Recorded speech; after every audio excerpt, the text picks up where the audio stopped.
বাঙালি মহিলাদের 50% থেকে 80% সময় রান্নাঘরেই কেটে যায়।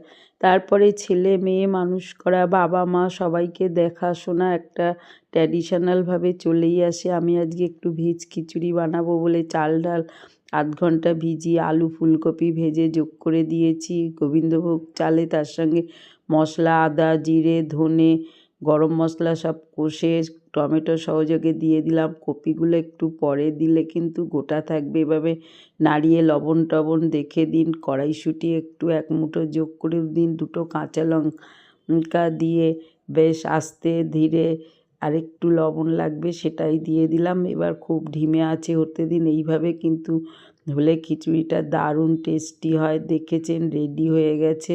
চলুন এবার একটু পরিবেশন ধনেপাতা ছড়িয়ে দিন, গরম মশলা যোগ করে দিন, আর একটু ঘি দিলে তো আপনার পুরো থালিটা রেডি। আমি তো উপরই দিয়েছি নারকেল কোচানো আর ঘি দিয়ে, ব্যাস তৈরি করে ফেললাম গরমাগরম ফুলকপি আলু দিয়ে খিচুড়ি। যা অল্প সময়, তার সঙ্গে তো কিছু বানাবেন, তার সঙ্গে দেখুন ভেজে রেখেছি মেথি শাকের বড়া, আলুর চপ, বেগুনি একটু ছোট করে কাটলে বেশ ভালো হয়। ফুলকপির পকোড়াগুলো করে রাখা অল্প তেল দিয়ে। এবার খাওয়ার আগে প্রথমে পাঁপড় ভেজে নিলাম। খিচুড়ি আর পাঁপড় ভাজা নেই ভাবলেই আমাদের ছেলেমেয়েরা অজ্ঞান হয়ে যায়, সেই জন্য প্রথমেই বেশি তেলে পাঁপড়টা ভেজে নিলাম।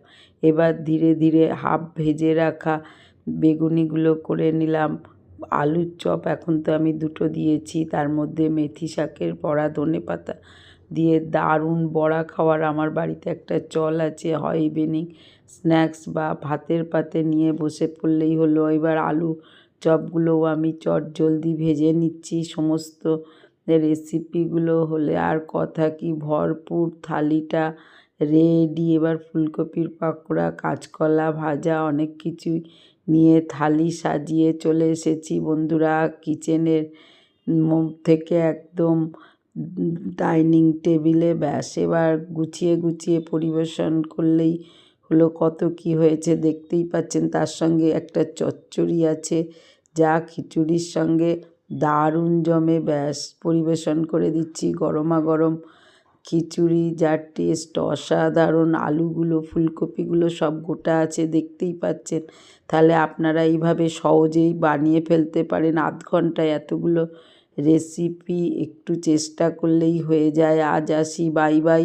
চলুন সবাই একসঙ্গে থালিতে বসে পড়ি, ভাগ করে খাই। শুভ দুপুরের শুভেচ্ছা।